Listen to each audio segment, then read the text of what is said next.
Muito boa tarde a todos. Hoje é dia 17, hoje é dia 12 de julho de 2025. Nós iniciamos aqui da cidade de Curitiba mais um estudo da Revista Espírita.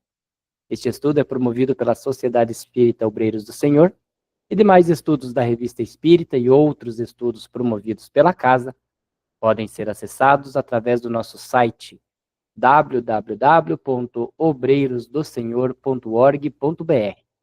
Em nosso site você encontra o link para a playlist do estudo da Revista Espírita e também o link permanente para participar conosco ao vivo. Então, se você está assistindo este estudo de forma gravada, saiba que você pode participar conosco ao vivo. O estudo da Revista Espírita vai ao ar todos os sábados, às 14h30, horário de Brasil, Brasília. Vem estudar e nos ajudar a interpretar essa grande obra. Nós estamos estudando o ano de 1861 da Revista Espírita. Chegamos hoje ao estudo de número 96, e no estudo de número 96 nós daremos continuidade ao tema que Kardec vem propondo, que é a organização do Espiritismo. Então hoje nós vamos fazer o quarto encontro deste grande tema que Kardec traz para nós, referente à organização do Espiritismo. E eu vou fazer um resumo que não elimina a necessidade daqueles que estão assistindo somente este estudo de voltar os últimos 3 estudos a partir do número 93 e assistir na íntegra todo o ensinamento passado por Kardec, porque lá a gente debate, aprofunda um pouco mais os temas. Aqui eu vou fazer um resumo, bem en passant, do que a gente já estudou nessas 3 aulas anteriores. Então, nos últimos 3 estudos, tratou-se da organização do Espiritismo e da maneira mais eficaz e segura de promover sua propagação, tanto no plano individual quanto no coletivo. Kardec inicia destacando que o Espiritismo se espalhou espontaneamente pelo mundo sem esforço centralizado, o que confirma seu caráter universal e não sectário. Essa disseminação se dá pela afinidade de ideias e pela força da razão, e não por imposição ou proselitismo. Aos adeptos isolados, recomenda-se estudar profundamente o Livro dos Espíritos e o Livro dos Médiuns, que contém os fundamentos filosóficos e práticos da doutrina. A missão desses primeiros espíritas é semear a ideia entre os que os cercam com paciência e discrição. Devem evitar confrontos diretos com céticos obstinados e agir com simplicidade e firmeza, sabendo que o verdadeiro convencimento só ocorre pela necessidade interior de cada um. No aspecto coletivo, Kardec não recomenda a formação de grandes sociedades centralizadas, por motivos práticos e estratégicos. Em vez disso, propõe a criação de pequenos grupos homogêneos de 15 a 20 pessoas, unidos por afinidades morais e doutrinárias. Esses núcleos são mais produtivos, estáveis, discretos e menos sujeitos a perseguições e disputas de liderança. A multiplicação natural dos grupos, semelhante ao comportamento das colmeias, garantiria a vitalidade e a continuidade da doutrina. Caso um grupo desapareça, outros sobreviverão. Esses grupos devem ser organizados com base em princípios claros, com regras simples, porém firmes, quanto à conduta e à adesão doutrinária. Para garantir a unidade doutrinária, todos os grupos devem basear-se fielmente nas obras codificadas por Kardec. Essas obras são claras o suficiente para evitar interpretações distorcidas. Embora não exija-se perfeição moral dos membros, é indispensável que haja o esforço sincero de melhoria e compromisso com os valores do espiritismo cristão, como a caridade, a indulgência e a humildade.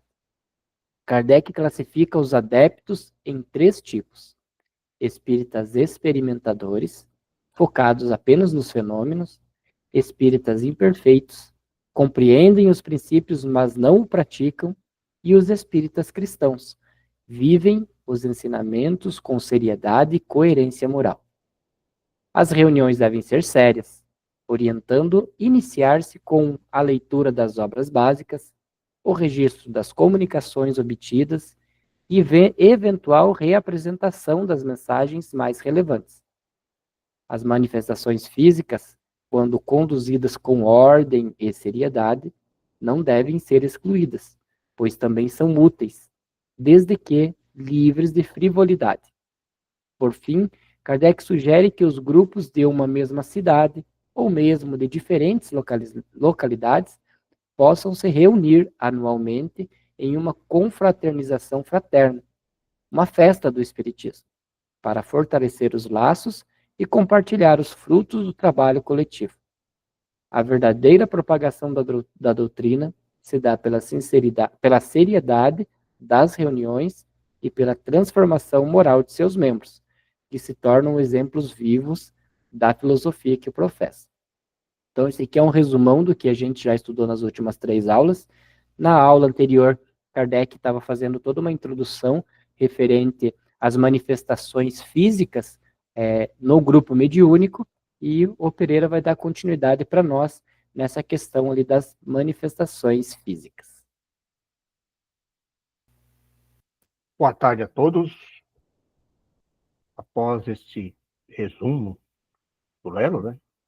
Aquelas pessoas que estão entrando agora, como ele disse, o importante é voltarem lá e assistirem os estudos, porque eles têm os comentários e tem bastante informações ali que os textos não tem condições de colocar nesse resumo, né? Mas vamos lá, então, dando continuidade à organização do Espiritismo. Então, Kardec continua. Equivocaram-se, imaginando que fôssemos sistematicamente contrário às manifestações físicas. Preconizamos e preconizaremos sempre comunicações inteligentes, sobretudo as que têm alcance moral e filosófico, porque só elas tendem para o objetivo essencial e definitivo do Espiritismo. Quanto às outras, nunca lhe contestamos utilidade, mas nos levantamos contra o abuso explorável que fazem ou podem fazer contra a exploração feita pelo charlatanismo, contra as más condições e que frequentemente são realizadas e que prestam ao ridículo. Dissemos e repetimos que as manifestações físicas são o começo da ciência e que não se avança ficando no ABC, que se o Espiritismo tivesse saído das mesas girantes, não teria crescido como cresce talvez hoje, nem mais se falasse dele. Eu acho interessante ele colocar isso, porque realmente ele estudou, inclusive na Revista Espírita de 1858, que comenta muito os efeitos físicos, que é aquelas questões lá ligadas a tacar pedra, aqueles barulhos e todas aquelas manifestações. Mas o que ele coloca aqui? O que é mais importante em termos de estudo e da parte moral é as inteligências de que traz alguma comunicação que visa nos alcançar, né? Alguma orientação, algum esclarecimento, que a gente possa conhecer o mundo espiritual. A manifestação física ela serve para comprovar que existe uma entidade espiritual, né? Mas ela não facilita essas comunicações que ele chama de inteligente, que você consegue ter um diálogo, né? Você se manifestar ali e ter resposta, né? Faz muito sentido você dar mais valor a isso, ou valorizar isso. Isso que ele está dizendo, não que ele não valoriza, ele sabe, serviu para. Se não fosse as manifestações físicas, não tinha levado ele a estudar, né? E chegar em todos essas outras meios e métodos aí que ele chegou, né? Em todo tipo de comunicação. E porque se a gente ficar focando, fazendo um paralelo, é mais ou menos quando a gente analisa ali a questão dos milagres feitos ali na Bíblia, né? Por exemplo, ali na época de Moisés, que ele abriu o Mar Vermelho, ou na época de Jesus, que andou sobre as águas, etc., né? E a gente às vezes pensa, se esses efeitos, se esses eventos ocorressem novamente, talvez as pessoas se convertessem de forma mais fácil. E aí isso nos leva, consequentemente, ao mesmo nível de evolução das pessoas daquela época.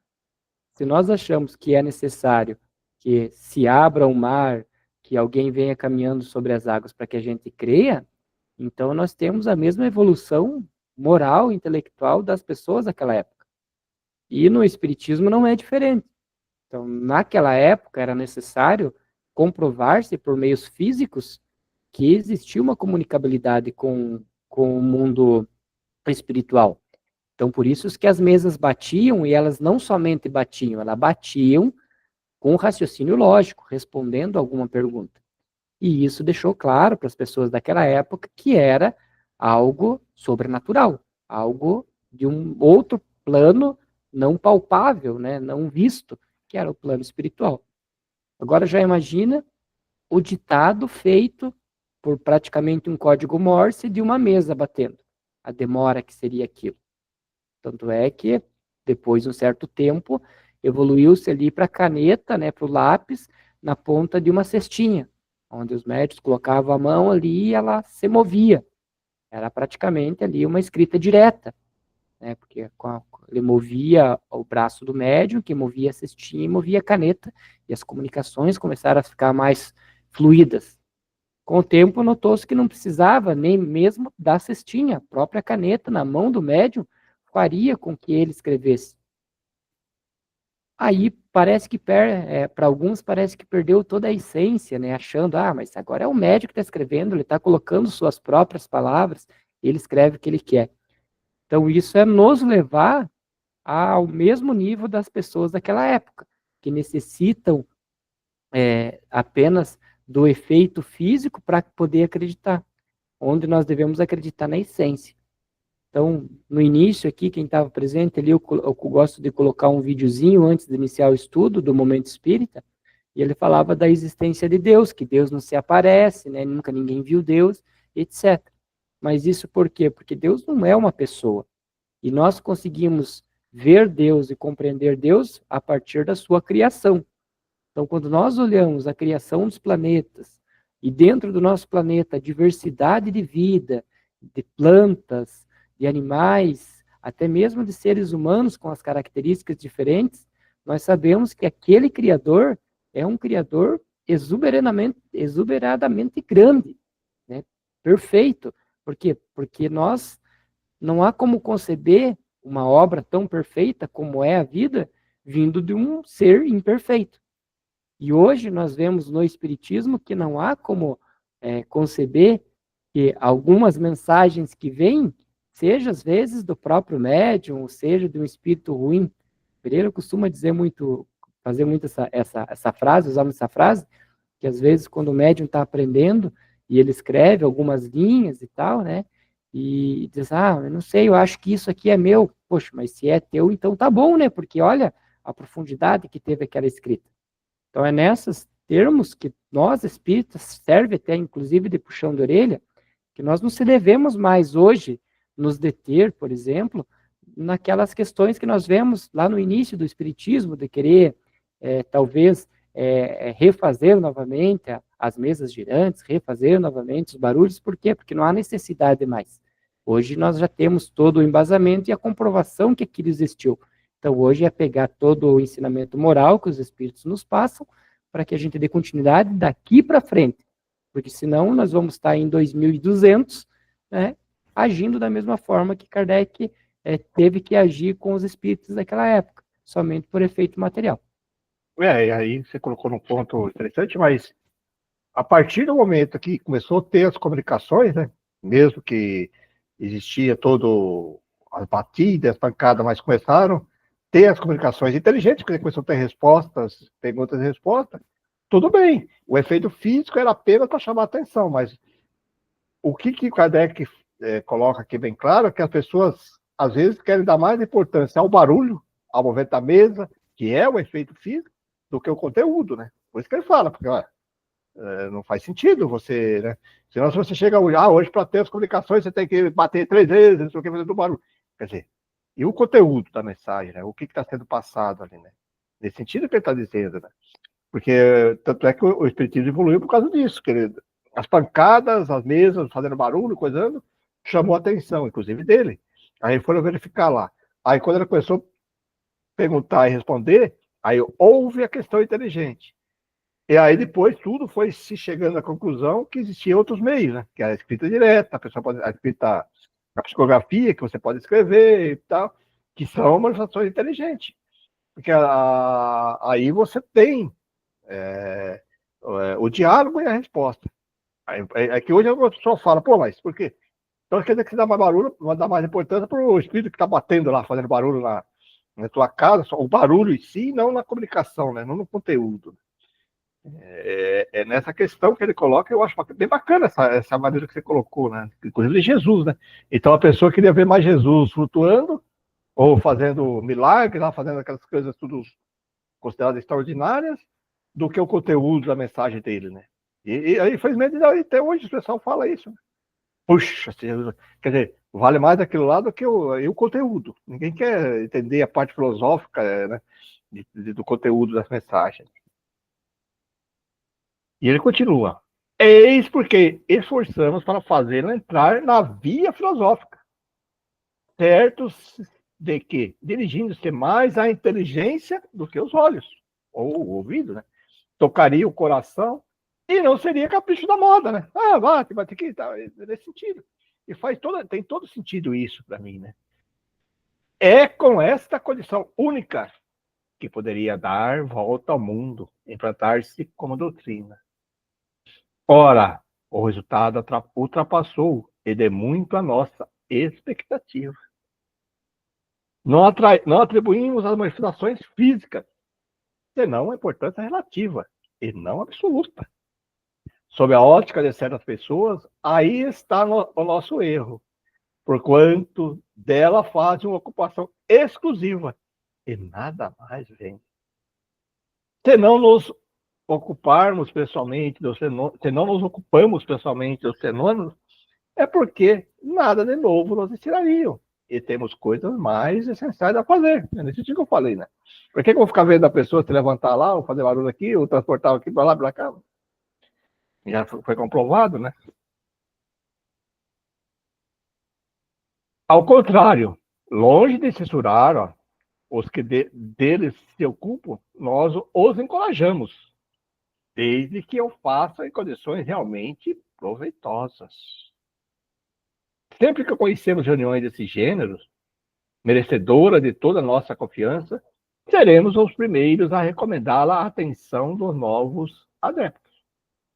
Tal é, sobre o assunto, nossa profissão de fé categórica. Dissemos no começo que diversos círculos espíritas pediram para se unir à Sociedade de Paris. Utilizaram até mesmo a palavra filiar-se. A respeito, faz-se necessário uma explicação. A Sociedade de Paris foi a primeira a ser regularizada e legalmente constituída. Por sua posição e pela natureza de seus trabalhos, teve uma grande parte no desenvolvimento do espiritismo e, em nossa opinião, justifica o título de sociedade iniciadora que lhe deram certos espíritos. Sua influência moral se faz sentir longe e, embora restrita numericamente falando, tem consciência de ter feito mais pela propaganda do que se tivesse aberto as portas ao público. Formou-se com o único objetivo de estudar e aprofundar a ciência espírita. Para isso, não necessita de um auditório numeroso, nem de muitos membros, pois sabe muito bem que a verdadeira propaganda é feita pela influência dos princípios. Como não é movida por nenhum interesse material, um excedente numérico seria mais prejudicial do que útil. Assim, verá com prazer multiplicarem-se à tua volta reuniões particulares, formadas em boas condições e com as quais poderia estabelecer relações de confraternidade.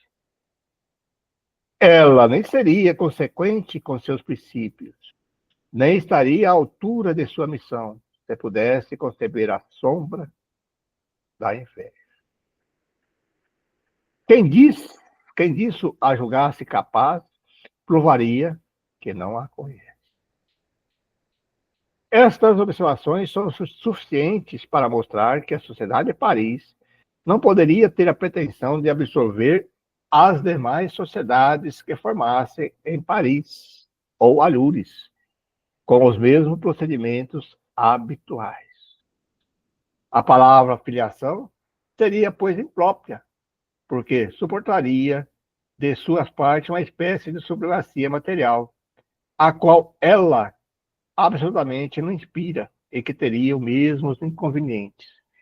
Aqui eu até faço uma ressalva, assim, do modelo nosso federativo, né?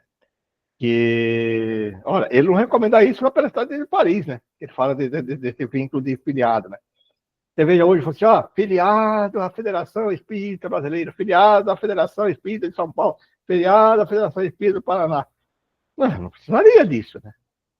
O termo eu acho que não seria filiado, né? Sei lá, porque daí, aí que ele coloca aqui, ó, que daí gera aquela questão de subordinação, né? De supremacia, né? Está escrito aqui, não é que algumas pessoas vão falar, você que está falando isso. Não, eu estou dizendo que o texto aqui deixa bem claro isso. E não se deveria usar esses termos, né? Bom.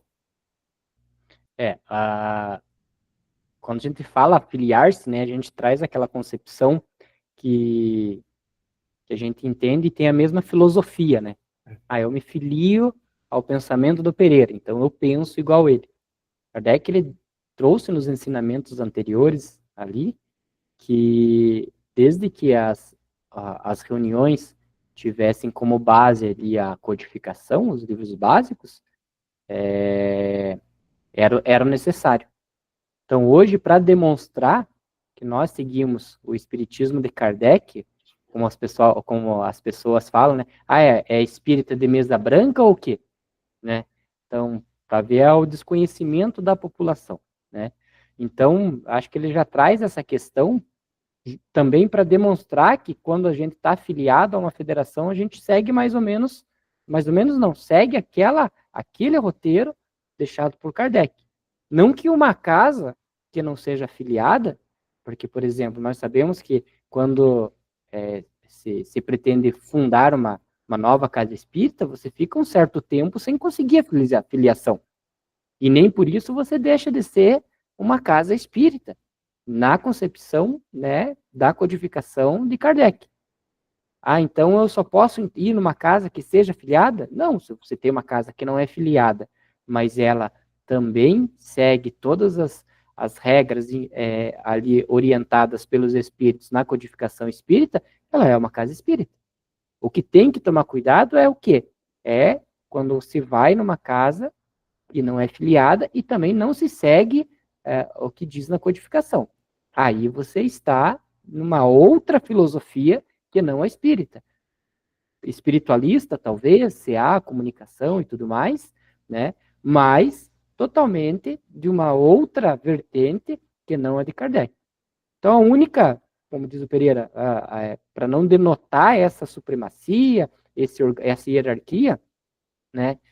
Eu, do meu ponto de vista, e também entendendo que as casas têm a possibilidade de implantar ali os seus trabalhos, né, sem interferência, desde que pautado no Espiritismo, eu entendo que nós dizer que somos filiados à Federação do seu Estado, da Federação Brasileira, ele traz unicamente para as pessoas de fora aquela certeza de que nós seguimos Kardec.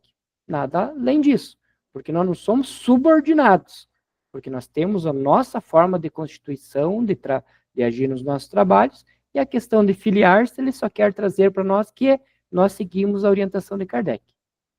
Então, mas aí, concordo com você, está perfeito, eu também penso assim, teria que ser nesse sentido, que é o que ele falava das casas se unirem nesse sentido, né, de troca de ideia, mas aí deveria estar para trocar experiências, né?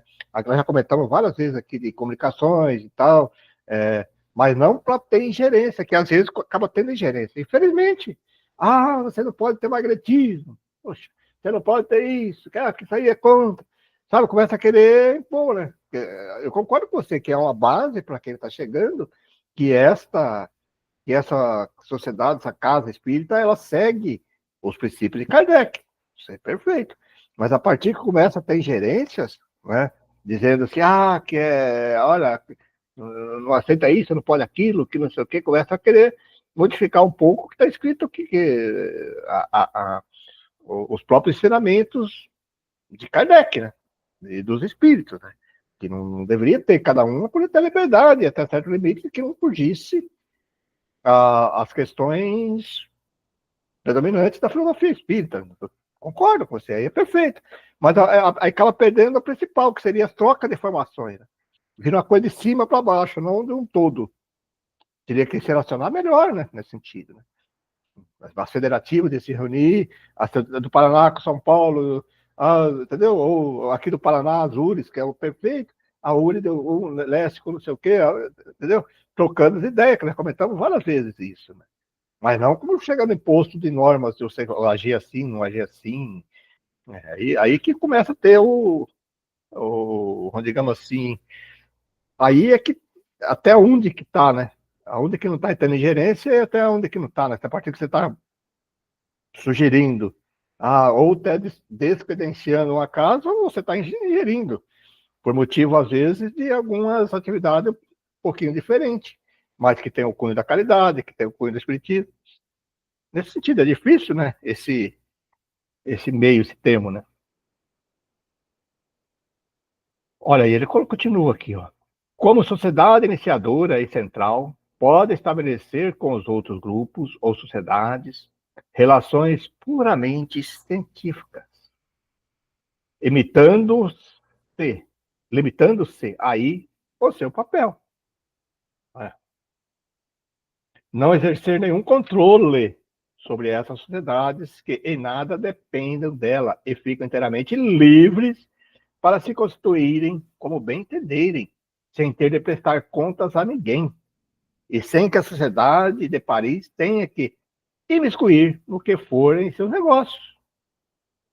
Assim, as sociedades estrangeiras podem formar-se nas mesmas bases, declarar que adotam os mesmos princípios, sem depender de Paris, senão pela concentração dos estudos, dos conselhos que ele pode pedir e que ele terá prazer em dar. Aliás, a sociedade de Paris não se flogaria de estar mais que as outras, ao abrigo das vicissitudes do acontecimento imprevisto. É isso que eu estava falando, né?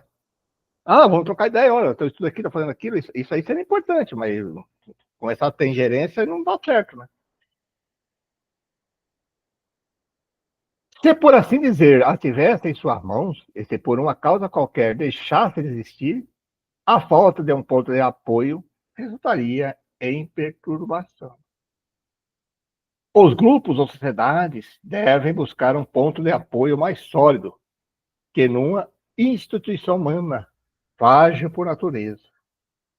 Deve aurir, absorver sua vitalidade nos princípios da doutrina, que são os mesmos para todos e que a todas sobrevivem. Estejam ou não esses princípios representados por uma sociedade constituída.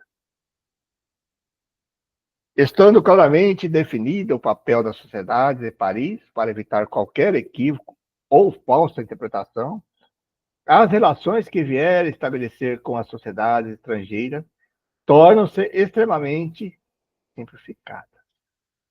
Limitam-se às relações morais, científicas e de mútua benevolência, sem qualquer sujeição. Permutarão o resultado de suas observações, quer através de publicações, quer de correspondência. Ele deixa bem claro, né, essa questão aí da troca de resultados, né, das trocas das experiências. Porque nós sabemos que em cada grupo mediúnico existe um grupo espiritual que ali o conduz. E se existe a diversidade de carismas, como tem no livro, Hermínio de Miranda, né, Pereira? Diversidade de carismas. Isso. Então, existem diversidades de trabalhos também. E essa troca de experiência nos trabalhos mediúnicos ela é bastante válida. Pelo menos daqui na casa que a gente participa, eu sei que pelo menos uma vez por ano ocorre, né, essa reunião de grupos mediúnicos. Até no passado, não muito passado, reunia até assim com outras casas, e nós víamos as formas diferentes de cada casa trabalhar. E essa interação, ela é boa, porque traz novas técnicas, às vezes, para um grupo, que vai ajudar ali no desenvolvimento do trabalho. Então, Kardec deixa claro isso, dessa necessidade. Na aula passada, ele comentou, né, que é necessário que os grupos façam essas reuniões, não somente para estudar, mas também para se confraternizar, para manter ali, os espíritas unidos. E aqui ele reforça essa questão, né, dessa permuta de resultado, de observações, né, que deve haver, seja pela reunião, seja pela publicação, que é uma das coisas que nós, o Pereira, sempre debatemos aqui, né, da universalidade, da centralização ali das comunicações sobre um determinado tema, seja por correspondência. Então, hoje nós temos meios muito práticos de fazer essas reuniões, e não devemos deixar isso de lado. Para quê? Para que essa interação nos ajude nessa caminhada. Para que a sociedade de Paris possa estabelecer essas relações, é preciso, necessariamente, que seja designada pelas sociedades estrangeiras, que marcharão no mesmo caminho e adotarão a mesma bandeira. Ela os inscreverá na lista dos seus correspondentes. Aqui é mesmo que eu vou colocar hoje no grupo do WhatsApp, né? Quando eu fazer um grupo do WhatsApp. Hoje já existe isso, naquela época era de correspondência. Hoje é muito mais fácil. Você coloca lá no grupo do WhatsApp aqui, tu coloca a mensagem aqui. Hoje nós temos ferramentas fantásticas para fazer tudo isso com uma maneira muito mais fácil. E o Kardec já falava isso naquela questão de que era carta, você imagina, né? De um país para outro, da América para a Europa, demorava 30 dias, 60 dias para chegar a correspondência. Hoje é na hora, né? Você consegue fazer isso. Já me perdi aqui. Se houver vários grupos na cidade, serão representados pelo grupo central, de que falamos anteriormente. É mais ou menos essa linha que existe. Já existe um sistema montado, né, das URIs, e depois vem a federativa do Estado e tal, já existe. O que está faltando é uma união disso aí tudo, né? Indicaremos agora alguns trabalhos aos quais poderão concorrer a diversas sociedades de maneira proveitosa. Mais tarde indicaremos outros. Sabe-se que os espíritos, não possuindo todos a sabedoria, a soberana ciência, podem considerar certos princípios de seu ponto de vista pessoal e consequentemente, nem sempre estarão de acordo. Claro, né? No mundo espírita também não é assim, unânime, tudo igual, né? E aqui ele traz a questão do espírito, não podemos esquecer que nós também somos espíritos, e às vezes nós vamos discordar mesmo, né? E aí essa é a importância dessa não subordinação. Porque se nós estamos dentro da filosofia de Kardec, no que ele codificou, não havendo a subordinação, nós temos o direito de continuar com o nosso trabalho, né? Desde que seja na caridade, para o bem, para o desenvolvimento humano e tal. Podemos continuar com o nosso trabalho. Porque se existia subordinação, e aí, como Kardec traz aqui, cada espírito, né, que não possui toda a soberana ciência, eles vão discordar. E quando houver essa discordância entre pessoas e as casas sendo subordinadas, eles acabam sendo tolhidos seus trabalhos. Hoje eu vejo que não acontece mais assim, né? Pelo menos, né, os nossos trabalhos, todos aqueles trabalhos que nós gostaríamos de fazer, nós fazemos. Né? Tivemos que tomar algumas atitudes no passado, né, como, por exemplo, fundar a própria casa espírita para conseguir fazer os trabalhos. Tivemos, mas Kardec orienta muito isso também ali no passado, que quando se torna muito grande, é de bom alvitre desmembrar, né? E o que a gente fez? Foi exatamente na orientação de Kardec, e hoje nós continuamos os nossos trabalhos ali, atendendo os atendimentos da forma como a gente acredita ser correto, e acredita ser correto porque está baseado na codificação. Eu até falando a questão aí dos confrontos, né, de ideias. Eu sou uma pessoa assim que muitas vezes, quem me conhece, eu às vezes provoco o confronto, mesmo tendo a ideia da resposta quando a pessoa pergunta, quando eu não estou entendendo, porque nesse embate de ideias é que eu consigo se aprofundar e que a pessoa se aprofunda para ter a resposta. Se a pessoa fala alguma coisa assim que eu não tenho dúvida, eu questiono. Às vezes, assim, quando eu estou num debate. Tem pessoas que não gostam disso, né? Mas para mim é ali que é o ponto, porque quando você faz isso, força a outra pessoa também a se aprofundar e eu vou me esforçar, né? Aí eu vou buscar mais embasamento, mais tudo ali, e aí sai a resposta, porque senão fica, sim, eu concordo porque foi fulano que falou, eu concordo porque foi o Pereira que falou, aí eu concordo porque foi a Sônia que falou, peraí. Se eu não concordo, opa, isso aqui não dá muito certo. Aí há o embate, né? O embate de ideias. Essa é a questão da filosofia. Platão usava isso, né? Que às vezes ficava um ano debatendo um tema para chegar numa resposta, numa conclusão. Hoje é muito rápido, né? Busca inteligência artificial, já chega na conclusão. Eles gostavam muito de fazer isso e a filosofia é isso, né? É um embate de ideias, não da pessoa, né? Fala, poxa, para mim não faz sentido isso. Tem pessoas que não gostam muito disso, né? Quando colocam, não, mas... E é nisso que esclarece, né? É nisso que a gente cresce, né? É nisso que nós aprendemos, né?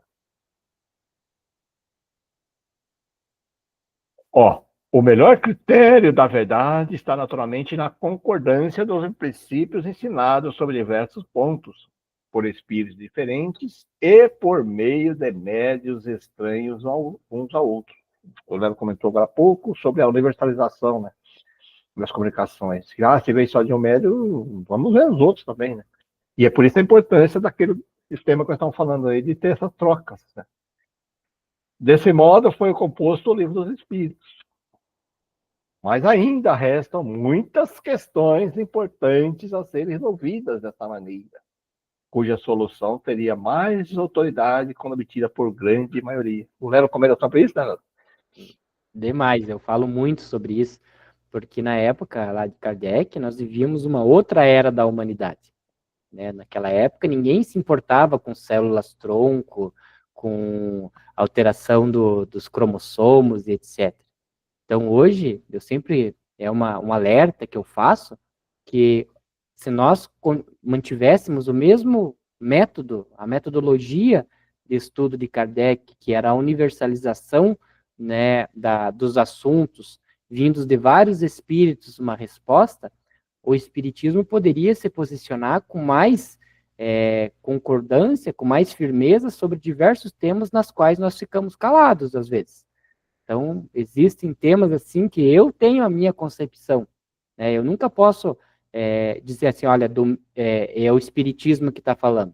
Eu, normalmente, quando eu vou conversar com a pessoa, eu falo o seguinte, olha, no meu ponto de vista, a partir das análises que eu tenho, né, como base da doutrina espírita, eu acho que é assim. Mas eu não consigo afirmar, dizer, é o espiritismo que fala isso, porque não se tem mais isso. E hoje, seria muito prático nós fazermos isso, né? Sempre eu falo, o tema que a gente poderia discutir. Vamos discutir, por exemplo, a questão daquela época que teve aquele boom lá, né, da clonagem, né? O espiritismo se posicionou na clonagem? Não me recordo, mas vamos então espalhar esse tema por todas as federações e vamos ver o que vem dos ensinamentos dos espíritos? Talvez viesse, né, um ensinamento escrito, olha, desde que seja para salvar uma vida, tal, é assim. Não, não pode porque pode tal coisa. E aí a gente ia aumentar o estudo. Kardec deixou muito claro isso aqui, né? Pois restam muitas questões importantes a serem resolvidas. E a cada dia surgem mais questões a serem resolvidas. E nós paramos nas 1019 escritas lá no Livro dos Espíritos. Então, nós temos que dar essa continuidade. Não só, né? Mas Leandro, mas tem outros livros de outros escritores, né? De outros espíritos que escreveram sobre determinado tema. Mas é livro de um espírito só, né? Então, quando você pega lá, ótima, toda a gama de livros de Chico Xavier, de Divaldo, do Haroldo, tem muitos ensinamentos profundos. Os do Haroldo são mais de estudos, né? Não é psicografado. Mais ali do Divaldo, que são psicografados, do Chico psicografados, era um grupo de espíritos. Eram espíritos de escola elevados, que com certeza ali o ensinamento deles é o correto? Com certeza que sim. Mas e a essa universalidade que Kardec sempre pregava? Aí nós deixamos ela para trás para seguir determinados espíritos. Não que o ensinamento de Joana de Ângeles, de Emmanuel seja errado. Com certeza estão certos, mas nós não podemos nos basear só por eles. Deveriam ter mais universalidade, para daí sim ter a certeza, assim como Kardec teve. Você quer ver a resposta que todo mundo dá? Fala, mas isso é difícil. Olha o que ele colocou aqui, ó. Desse modo foi composto o Livro dos Espíritos. Veja, numa época aonde que era que eu tô falando, era carta escrita na mão ali e tal, mandava carta lá pro outro, entendeu? Que demorava meses para chegar. O Livro dos Espíritos foi feito assim, da universalização. E hoje, com esse advento tecnológico que nós temos aí, né? Dos e-mails e dos grupos de WhatsApp aí, que a informação chega simultânea, né? Que nem você falou de uma pesquisa de determinado ponto, chega rapidíssimo. Ah, mas aí acontece assim, mas prevalece a opinião do médio fulano. Aqui nem você falou, com todo respeito. Mas por que não vão ver do outro também? Será que não faz sentido, né? Por que ser exclusivo, né? Não pode ter assim, né? Eu acho que tem que ter essa universalização. O Kardec disse, e para mim também faz muito sentido isso. Vamos lá. Assim, poderá a Sociedade de Paris dirigir ocasionalmente perguntas dessa natureza a todos os grupos correspondentes, que através dos médios pedirão a solução a seus guias espirituais. Não é isso que eles estão falando? Olha, estava igualzinho que nós falamos. Naquela época, hein? A carta, lá na carta, manda um telex, lá, telex. Putz, olha, é isso que ele está dizendo. E ele deixa claro lá nos inícios desse estudo da organização do Espiritismo que nota-se, né, que o espírito ele vai ter um bom trabalho quanto mais ele estiver próximo das orientações que ele passou, né? Ele comenta sobre isso. O espírito está sofrendo ataques e tal. Mas por que está sofrendo ataques? Será que você não está se afastando das orientações que eu passei? Se você estiver na orientação que ele passou, referente ali ao tipo de médium, como que monta o grupo, da afinidade de pensamentos, etc., você vai ter um grupo mais coeso. Agora, você não está seguindo nem uma das orientações, está querendo ter um grupo bom. Na mesma questão, a gente consegue trazer isso para o macro. Será que talvez, né, as dificuldades que o Espiritismo enfrenta hoje, não da questão da propagação, porque hoje, graças a Deus, devido à internet, qualquer um pode abrir uma câmera, como nós estamos fazendo aqui, e falar sobre o Espiritismo. Agora, será que as pessoas estão se interessando pelo Espiritismo, né? Como se interessavam há 2 décadas atrás? Será que o Espiritismo continua crescendo? Então é isso que nós temos que fazer, porque está na nossa mão isso, que quando estava na mão de Kardec, ele fez o Espiritismo crescer. E agora que o Espiritismo está na nossa mão, nós estamos fazendo ele crescer? Então talvez nós estejamos nos desviando dos ensinamentos dessa orientação que Kardec passou, e nem falo talvez, aqui vamos afirmar mesmo, porque o que Kardec fala, olha, essa parte que o Pereira leu, o que é bem interessante. Assim poderá a Sociedade de Paris, ou seja, em tese, uma hierarquicamente acima, ele fala que não é hierarquicamente acima, mas em tese, hierarquicamente acima, pedir para os de baixos, né, para os seus correspondentes, para que, através dos seus médios, pedir uma solução, né? Então, ele está pedindo de cima para baixo, tragam a solução para um problema nosso, né? E aí espalhar isso. Então, está aqui a orientação que a gente sempre debate, a orientação que Kardec dava, e talvez por nós estarmos nos desviando dessa orientação que a gente enfrenta alguns problemas atualmente. E aí poderia dizer o seguinte, poxa, mas será que o Kardec não tinha médios de confiança lá? Claro que tinha. Tinha médios lá, né, vários médios no grupo dele lá, que recebiam a correspondência, mas o que ele está falando da universalização? Médios que não se conhecem, né, que não conhece os que estão ali próximo dele ali, distante, para você chegar numa conclusão, que você falou. Eu posso chegar aqui no grupo que você falou, pega 2, 3 médios só. Mas e os outros médios? Não que não confiasse, não que o Kardec não confiasse nos médios deles. Não. Mas ele também queria ouvir, porque está referindo-se aos espíritos, né? Aos guias espirituais e aos espíritos de outras casas. Porque chegaria lá e, se for realmente uma concordância, uma verdade, vamos dizer assim, ela teria que aparecer, né, da maneira mais clara para todos os grupos, pelo menos a ideia principal, para não ficar aquela coisa individualizada ali, fechada, né, para criar credibilidade, né. Um outro trabalho consiste em pesquisas bibliográficas, é claro, né, falar livro tal, obras, né. Existe um grande número de obras antigas e modernas nas quais se encontram testemunhos mais ou menos diretos a favor das ideias espíritas. Uma coleção desses testemunhos seria muito preciosa, mas é quase impossível ser feita por uma só pessoa. Torna-se fácil, ao contrário, se cada um colher alguns elementos em suas leituras e estudos e os transmitir à sociedade de Paris, que os coordenará. No estado atual das coisas, esta é a única organização possível do Espiritismo. Ele afirma aí, ó. Mais tarde, as circunstâncias poderão modificá-la, mas nada deve ser feito intempestivamente, de forma precipitada. Já é muito que em todo pouco tempo os adeptos se tenham multiplicado para chegar a este resultado. Há, nesta simples disposição, um panorama que pode estender-se ao infinito, pela simples disposição das engrenagens. Não procuremos, pois, complicá-las, temendo encontrar obstáculos. Os que quiserem testemunhar-nos a sua confiança podem estar certos de que não o deixaremos na retaguarda e que tudo virá a seu tempo. Só eles, como dissemos, nos dirigimos nessas instruções sem a pretensão de nos impor aos que não marcham conosco. Dissemos, por pura maldade, que queríamos fazer escola no Espiritismo. Disseram. Disseram, né?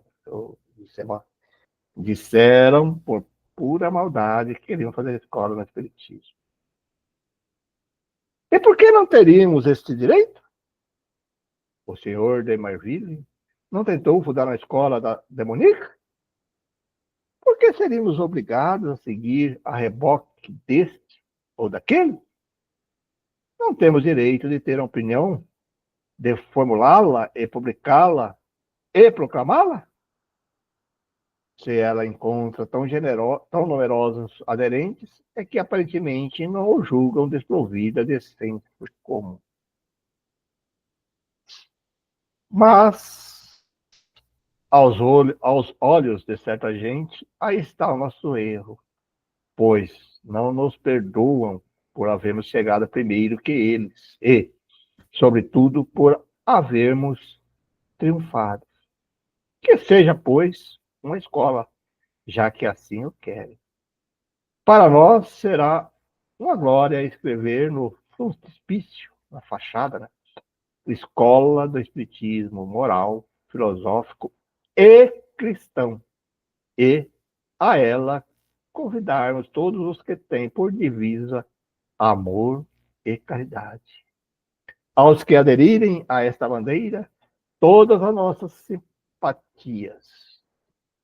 O nosso concurso jamais faltará. Allan Kardec. Que estudo, hein? Nossa, maravilhoso. Foram 4 estudos maravilhosos. Isso aqui dá um seminário, com certeza.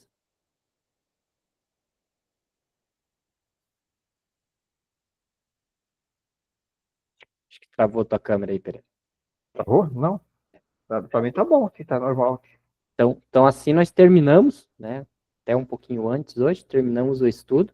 Então foram 4 estudos.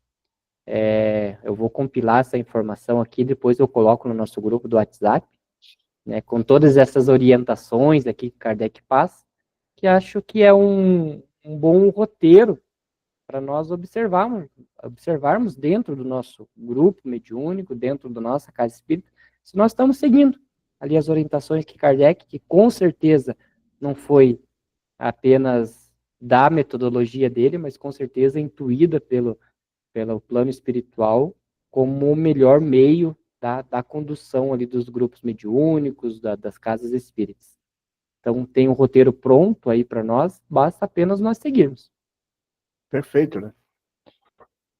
Encerramos, então? Muito bem. Por hoje é isso. Só isso, né? É isso, né? Muito mais. Olha só. Tá aí, meus amigos, minhas amigas, colegas. Mais um estudo para nossa reflexão, nosso estudo, nossos debates, né? Eu acho que tem que ser debatido, como eu coloquei, discutido em suas casas, porque qualquer mudança ela tem que começar da base, né? Assim, pequenas sociedades, na própria casa espírita vai se adotando esse critério. Depois essa casa influencia uma federativa aí, que eles chamam de URI, da URI, e assim sucessivamente. Porque esse modelo de cima para baixo não, já se provou que não funciona, né? Que é muito complicado. Então, que a gente sempre fala, que começamos tentando organizar o nosso próprio grupo, que o Leonardo falou, pequeno grupo, depois os grupos da própria casa, e assim sucessivamente, podendo influenciar outra casa, e aí vai multiplicando. Ah, mas é difícil. Não, hoje não é difícil isso. Hoje temos todas as tecnologias, temos todos os meios, né, de fazer isso, de pesquisa, de comunicação aí, que, se comparado pela época de Kardec, não dá nem para comparar, né? Bom, então vamos, nesses instantes, aproveitando esses momentos finais desse estudo, agradecer.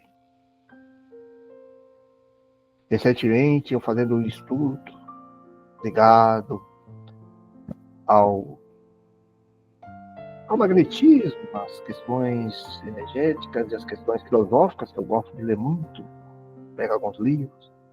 E aí, numa dessas obras, estudando, me colocou que um dos primeiros pontos para nós melhorarmos, nos cuidando, é agradecer. Olha, inclusive, coloca-se como primeiro exercício que nós deveríamos, pelo menos, a cada hora, parar um minuto para agradecer. Agradecer tudo a Deus, tudo. Aos colegas, aos amigos. E esse exercício vai colocando, que com o tempo você vai agradecendo o frentista, o porteiro, tudo. Até mesmo pelos incidentes que possam nos ocorrer. Porque tudo é motivo de gratidão. E assim, nessa mesma linha de pensamento, agradecer. Agradecemos a Deus, primeiramente, por tudo que nos concede. Até mesmo pelas dificuldades. Porque Deus é soberanamente justo e pão. Se permitem que nós passemos por algumas dificuldades, é porque ainda não aprendemos o suficiente sobre aquela situação. E estas desavenças, esses empecilhos, essas dificuldades, elas servem como alerta. Temos que mudar. Obrigado, mais uma vez. Por tudo. A nossa gratidão maior ainda ao nosso Mestre Jesus, nosso guia, nosso modelo, pelo Evangelho e pela coordenação da filosofia espírita como Espírito da Verdade, que nos abre o véu da nossa ignorância. Obrigado. A nossa gratidão e amor aos nossos amigos espirituais benfeitores, que estão sempre próximos de nós, nos orientando, nos guiando. Nós é que, devido à nossa ignorância, às vezes deles nos afastamos ou não acatamos suas ideias, suas intuições que até nós. A nossa gratidão a todos. A nossa gratidão também, o nosso carinho a todos os amigos espirituais que nos acompanham. Nós sabemos que muitos se reúnem nesses dias distintos para que junto com nós também receber esses conhecimentos. Muito obrigado. E assim também desejamos a todos uma boa tarde. Aqueles que assistem gravado, um bom dia, boa noite. A nossa saudação de carinho, de saúde e de harmonia a todos. Que assim seja.